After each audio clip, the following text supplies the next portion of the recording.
नमस्कार दोस्तों, मैं मुकेश। दोस्तों, भारत और बांग्लादेश की सीमा पर इस वक्त जो हालात बन रहे हैं उसने पूरे दक्षिण एशिया की राजनीति में भूचाल ला दिया है। एक तरफ भारत चुन चुन करके अवैध रूप से घुसे बांग्लादेशी नागरिकों को कॉलर पकड़ करके वापस भेज रहा है, तो दूसरी तरफ इस पूरी कार्रवाई को देख करके पाकिस्तान के पसीने छूट रहे हैं। दोस्तों, पश्चिम बंगाल की धरती से शुरू हुआ ये सफाई अभियान अब एक ऐसा रूप ले चुका है जिसने इस्लामाबाद से लेकर के ढाका तक हड़कंप मचा दिया है। दोस्तों, भारत ने साफ कर दिया है कि घुसपैठियों के लिए इस देश में कोई जगह नहीं है और उन्हें हर हाल में उनके अपने मुल्क वापस खदेड़ा जाएगा। लेकिन यहां सबसे बड़ा पेंच यह है कि भारत की इस आक्रामक कार्रवाई से पाकिस्तान क्यों तड़प रहा है। आखिर भारत ने ऐसा कौन सा कदम उठा लिया है जिससे पाकिस्तानी विश्लेषक कमर चीमा जैसे लोगों की नींद उड़ी हुई है। और सबसे बड़ा सवाल, शेख हसीना के जाने के बाद में भारत ने अपनी कूटनीति में ऐसा क्या बदलाव किया है जो बांग्लादेश के मौजूदा नेतृत्व को सीधा और कड़ा संदेश दे रहा है। दोस्तों, वेस्ट बंगाल के अंदर अचानक से हालात पूरी तरह से बदल चुके हैं। जो राज्य कभी अवैध घुसपैठियों के लिए एक सुरक्षित पनाहगाह माना जाता था, स्वर्ग माना जाता था, आज वहीं से उनके ट्रकों में भर करके सीधे बॉर्डर पार उनको भेजा जा रहा है। हाल ही में सरकारी आंकड़ों ने चौंकाने वाले खुलासे किए हैं। पिछले कुछ ही हफ्तों के अंदर वेस्ट बंगाल से लगभग 5,000 अवैध बांग्लादेशी नागरिकों को, या स्पेशली कहें तो बांग्लादेशी मुसलमानों को, उनके देश वापस भेज दिया गया है। ये वो लोग हैं दोस्तों जो बिना किसी वैध दस्तावेज की भारत की सीमा में दाखिल हुए थे और यहीं के संसाधनों पर कब्जा जमा करके, कुंडली जमा करके बैठ गए थे। दोस्तों, राज्य के अलग अलग जिलों में विशेष होल्डिंग सेंटर्स बना दिए गए हैं। इन सेंटर्स का सिर्फ एक ही काम है, उन लोगों की पहचान करना जो नागरिकता संशोधन कानून यानी कि सीएए के दायरे में बिल्कुल नहीं आते हैं और उन्हें सीधा डिपोर्ट कर देना। दोस्तों, वेस्ट बंगाल के चीफ मिनिस्टर शुवेंदु अधिकारी ने खुलेआम ऐलान कर दिया है कि यह तो बस शुरुआत है। अब तक अकेले इन सेंटर से 4800 से ज्यादा घुसपैठियों को डिपोर्ट किया जा चुका है। जो भी अवैध तरीके से भारत के अंदर घुसा है उसे हर हाल में वापस जाना पड़ेगा। स्थानीय प्रशासन अब पूरी तरह से सख्ती के साथ में हर एक इलाके की छानबीन कर रहा है। बिना किसी शोर शराबे के एक बहुत बड़ा ऑपरेशन चलाया जा रहा है जिसमें उन लोगों को चिन्हित किया जा रहा है जो सालों से अपनी असली पहचान छिपा करके बैठे हुए हैं। अब दोस्तों, आप सोच रहे होंगे कि भारत अपने देश से अवैध लोगों को निकाल रहा है तो इसमें पाकिस्तान के पेट में दर्द क्यों हो रहा है। असल में दोस्तों, पाकिस्तान की पूरी गिद्ध वाली नजर भारत और बांग्लादेश के रिश्तों के ऊपर टिकी हुई है। पाकिस्तानी जियोपॉलिटिकल एक्सपर्ट कमर चीमा ने तो बाकायदा वीडियो बना करके भारत के खिलाफ जहर उगलना शुरू कर दिया है। चीमा ने कहा है कि भारत अब बांग्लादेशियों को रोकने के लिए सीमा पर पानी में मगरमच्छ और सांप छोड़ने की बातें कर रहा है। यह बात कोई पाकिस्तानी कर सकता है। यह बयान सुनने में भले ही अजीब लगे दोस्तों, लेकिन दोस्तों इसके पीछे पाकिस्तान का वो असली डर भी छुपा हुआ है जो उसे भारत की इस नई और बेहद सख्त सीमा नीति से लग रहा है। चीमा का मानना है कि भारत ये सब करके सीधे तौर पर बांग्लादेश को एक बहुत बड़ा और कड़ा संदेश दे रहा है। पाकिस्तान को ये बात हजम नहीं हो रही कि भारत इतनी सख्ती से अपने आंतरिक सुरक्षा के मामलों को कैसे निपट रहा है। पाकिस्तान को खौफ है कि अगर भारत ने अपनी पूर्वी सीमा को पूरी तरह से सील कर दिया और सारे घुसपैठियों को बाहर निकाल दिया तो भविष्य में भारत की सुरक्षा व्यवस्था इतनी ज्यादा मजबूत हो जाएगी कि उसे भेद पाना किसी भी बाहरी ताकत के लिए नामुमकिन हो जाएगा। दोस्तों, पाकिस्तान हमेशा से चाहता है कि भारत अपनी सीमाओं पर उलझा रहे, लेकिन दोस्तों भारत की मौजूदा आक्रामक रणनीति ने पाकिस्तान के सारे मंसूबों पर पानी फेर दिया है।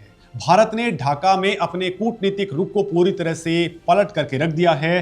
कमर चीमा ने खुद इस बात को माना है कि जब तक बांग्लादेश में शेख हसीना की सरकार थी तब तक हालात कुछ और थे और दोनों देशों के बीच में एक अलग लेवल की केमिस्ट्री थी। लेकिन जैसे ही शेख हसीना सत्ता से हटी हैं और मोहम्मद यूनुस को फ्रांस से ला करके ढाका की कुर्सी पर बैठाया गया था, भारत ने अपना खेलने का तरीका ही बदल दिया।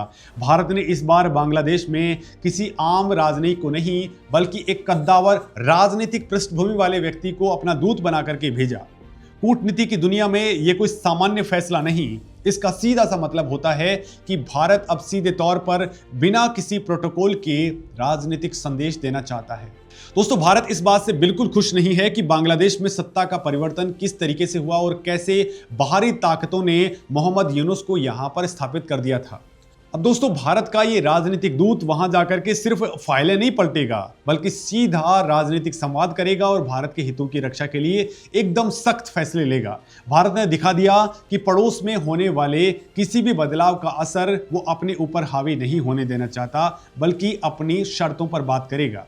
दोस्तों, पाकिस्तान की पुरानी और गंदी आदत रही है कि हर मुद्दे को मजहब से जोड़ने की।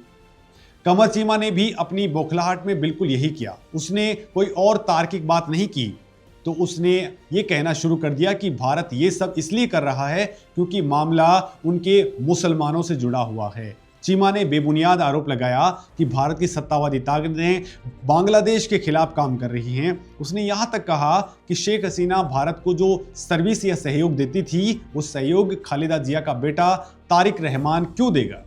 यही पाकिस्तान की सबसे बड़ी हताशा है। वो चाहता है कि भारत और बांग्लादेश के रिश्ते पूरी तरह से खराब हो जाएं ताकि इसका फायदा इस्लामाबाद उठा सके। दोस्तों, भारत की एक बहुत लंबी और खुली सीमा बांग्लादेश के साथ में लगती है। ऐतिहासिक रूप से आर्थिक तंगी और पुराने पारिवारिक संबंधों के कारण लोग इस सीमा को पार करके भारत आते रहे हैं, लेकिन अब भारत ने एक लकीर खींच दी है, साफ कर दिया है कि आर्थिक तंगी या किसी भी अन्य बहाने के नाम पर देश की सुरक्षा के साथ में रत्ती भर भी समझौता बर्दाश्त नहीं किया जाएगा। चाहे कोई भी हो, अगर वो बिना वैध दस्तावेजों के भारत की सीमा में आ रहा है, रह रहा है, तो उसे बाहर जाना ही पड़ेगा। जमीनी हकीकत बहुत ही ज्यादा खतरनाक है। सालों से अवैध तरीके से भारत में घुसे ये लोग सिर्फ यहां छिप करके नहीं रह रहे थे, बल्कि इन्होंने यहां के सिस्टम में पूरी तरह से सेंधमारी कर डाली थी। कई खुफिया रिपोर्ट्स में यह दावा किया गया है कि लाखों की तादाद में अवैध नागरिक भारत के अलग अलग हिस्सों में फैले हुए हैं। बंगाल के अंदर तो जांच के दौरान ऐसे ऐसे लोग पकड़े गए हैं जो असल में बांग्लादेश के नागरिक हैं, लेकिन उन्होंने यहां के फर्जी पहचान पत्र और स्थानीय कागजात भी बनवा लिए थे। दोस्तों, हद तो तब हो गई जब ये पता चला कि ये लोग बाकायदा भारत के चुनाव के अंदर वोट भी डाल रहे थे। ये सिर्फ एक राज्य की जनसंख्या के ढांचे को बदलने की साजिश नहीं थी, बल्कि देश की पूरी लोकतांत्रिक प्रक्रिया पर एक बहुत बड़ा हमला था। जब अवैध लोग किसी देश की सरकार चुनने में अपनी भूमिका निभाने लग गए, तो उससे बड़ा खतरा कुछ और हो ही नहीं सकता है। और बड़ी बात ये, लोगों पे कैसे भरोसा कर सकते हैं? ये भारत की सिक्योरिटी सिस्टम के लिए तो बहुत बड़ा खतरा था। किसी को कुछ भी इंफॉर्मेशन दे सकते हैं। दोस्तों, इसी भयानक खतरे को देखते हुए वेस्ट बंगाल के अंदर होल्डिंग सेंटर्स बनाने का सख्त आदेश दिया गया। ये सेंटर्स खास तौर पर उन लोगों के लिए हैं जो म्यांमार में अपना देश छोड़ करके भारत आए रोहिंग्या हैं, या फिर वो बिना कागजात वाले बांग्लादेशी हैं जो सालों से भारत की अर्थव्यवस्था को चूस रहे थे। दोस्तों, भारत का आम नागरिक दिन रात मेहनत करके टैक्स भरता है ताकि देश का विकास हो सके, इंफ्रास्ट्रक्चर मजबूत हो सके, लेकिन उस टैक्स के पैसों का एक बहुत बड़ा हिस्सा इन अवैध घुसपैठियों को मुफ्त सुविधा, राशन और स्वास्थ्य सेवाओं के ऊपर खर्च हो जाता है। भारत सरकार ने अब इस लीकेज को पूरी तरह से बंद करने का फैसला कर लिया है। ये देश की अर्थव्यवस्था पर एक ऐसा बोझ था जिसे उतार फेंकना बहुत ज़्यादा जरूरी हो गया था। भारत अपने ही नागरिकों को रोजगार और सुविधाएं देने के लिए लगातार संघर्ष कर रहा था, तो ऐसे में दोस्तों बाहरी लोगों का बोझ देश कब तक उठाता?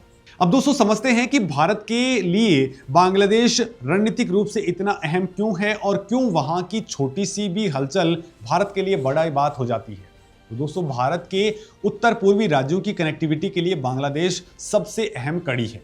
अगर बांग्लादेश में कोई अस्थिरता आती है या फिर वहां कोई भारत विरोधी सरकार बैठती है, तो उसका सीधा असर भारत के उत्तर पूर्वी राज्यों की सुरक्षा और विकास के ऊपर पड़ता है।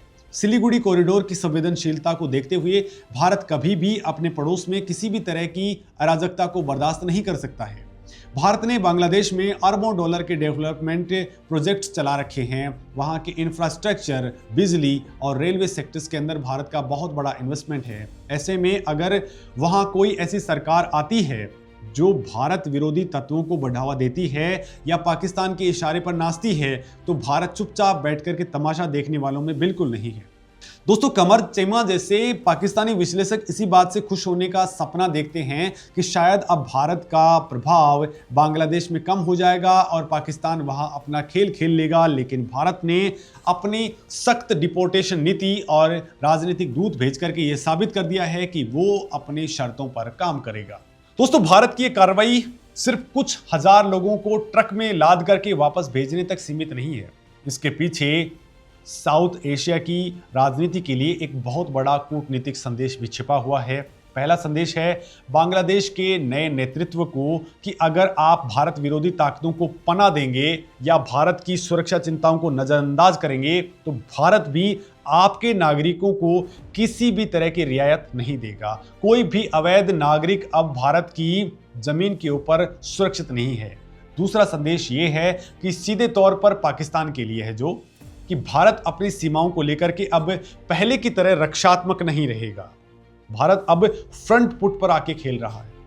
दोस्तों, पाकिस्तान जो हमेशा इस जोन के अंदर अस्थिरता फैलाने की फिराक के अंदर रहता था, उसे अब समझ में आ गया है कि भारत का ये नया और बेखौफ रवैया पूरे क्षेत्र की राजनीति को बदल करके रख देगा। सीमा पर अब सख्त निगरानी रखी जा रही है। सुरक्षा बलों ने अब कैमरा ब्लाइंड स्पॉट्स को पूरी तरह से कवर कर दिया है, जिससे रात के अंधेरे में होने वाली घुसपैठ लगभग इम्पॉसिबल हो गई है।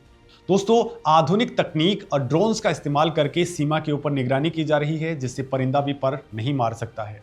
भारत के लिए अवैध प्रवास का ये मुद्दा अब सामान्य कानून और व्यवस्था का विषय नहीं रह गया है। ये पूरी तरह से राष्ट्रीय सुरक्षा का मामला बन चुका है। जो लोग अवैध रूप से बॉर्डर पार करके आते हैं, उनके पास खोने के लिए कुछ नहीं होता है। अक्सर ऐसे लोग चंद पैसों के लालच में असामाजिक गतिविधियों का हिस्सा बन जाते हैं और देश के अंदर स्लीपर सेल्स की तरह काम करने लग जाते हैं। लिहाजा नागरिकता सत्यापन की प्रक्रिया को बहुत तेज कर दिया गया है। खैर दोस्तों, आपको क्या लगता है? क्या भारत को अवैध घुसपैठियों के खिलाफ इस सफाई अभियान को और ज्यादा तेज कर देना चाहिए? अपनी राय कमेंट्स में जरूर लिखें। साथ ही अगर आपको ये वीडियो पसंद आया है या इस तरह के वीडियोस आप देखना चाहते हैं तो कमेंट करके बताएं कि आपको क्या देखना है। नमस्कार दोस्तों।